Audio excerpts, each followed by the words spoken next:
Assalamualaikum warahmatullahi wabarakatuh. Halo semuanya, perkenalkan nama saya Nikita Putri, saya dari 10 AKT 1. Baiklah, di video kali ini saya akan menjelaskan sedikit tentang bentuk interaksi keuangan dan kerjasama antar negara. Kita bahas satu persatu. Kita bahas bentuk interaksi keuangan terlebih dahulu. Bentuk interaksi keuangan adalah perpindahan penduduk atau migrasi yang memerlukan komunikasi dan transportasi.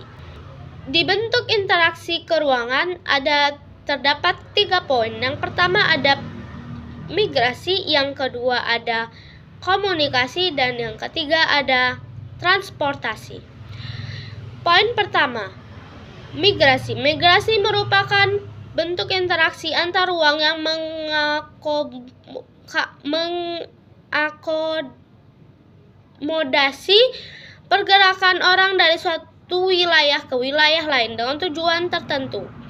Jenis-jenis migrasi ada 8. Yang pertama ada imigrasi, yang kedua ada emigrasi, yang ketiga ada urbanisasi, yang keempat ada ruralisasi, yang kelima ada transmigrasi, yang keenam ada evakuasi, yang ketujuh ada sirkulasi, dan yang kedelapan ada komutasi. Selanjutnya poin kedua adalah komunikasi. Komunikasi itu merupakan bentuk interaksi antar ruang yang melibatkan pertukaran ide atau gagasan, baik secara langsung maupun secara tidak langsung.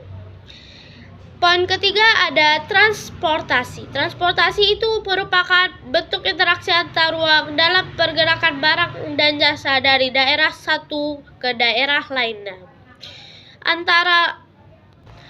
Contohnya seperti perdagangan internasional, ekspor dan impor. Poin kedua yang mau kita bahas adalah kerjasama antar negara. Kerjasama antar negara upaya pelaksanaan sistem perpolitikan luar negeri Indonesia sebagai amanah falsafah ideologi Pancasila dan landasan konstitusi Undang-Undang 1945, yaitu Indonesia berperan aktif dalam membina hubungan dengan negara lain.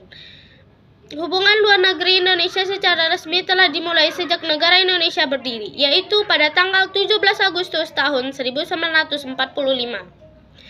Kesempatan ini dimanfaatkan Indonesia untuk senantiasa mempromosikan kehidupan masyarakat yang humanis, menjunjung tinggi norma-norma masyarakat, hidup berdampingan dalam keberagaman, serta saling menghormati dalam keberagaman. Dalam setiap kerjasama yang terjalin, Indonesia selalu mengajak negara sahabat untuk tidak mencampuri urusan dalam negeri lain, penolakan penggunaan kekerasan, serta mengedepankan konsultasi dan konsensus dalam setiap proses pengambilan keputusan. Kerjasama antar negara terdapat 3 poin. Yang pertama ada kerjasama bilateral, yang kedua ada kerjasama regional, dan yang ketiga ada kerjasama multilateral. Kerjasama bilateral itu merupakan kerjasama yang dilakukan antar dua negara yang terdapat aktivitas timbal balik kedua belah pihak dari negara tersebut. Yang kedua, kerjasama regional. Kerjasama regional adalah kerjasama antar negara di suatu kawasan yang umumnya berdekatan. Tujuan utama kerjasama tersebut adalah untuk memajukan dan memperkokoh eksistensi negara yang berada pada suatu kawasan. Dan yang terakhir adalah kerjasama multilateral.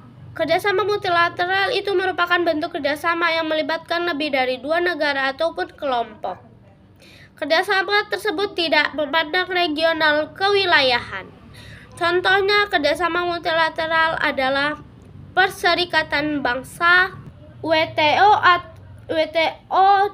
dan International Monetary Fund atau IMF, serta OIC atau Organization of Islamic Cooperation. Demikianlah penjelasan singkat saya.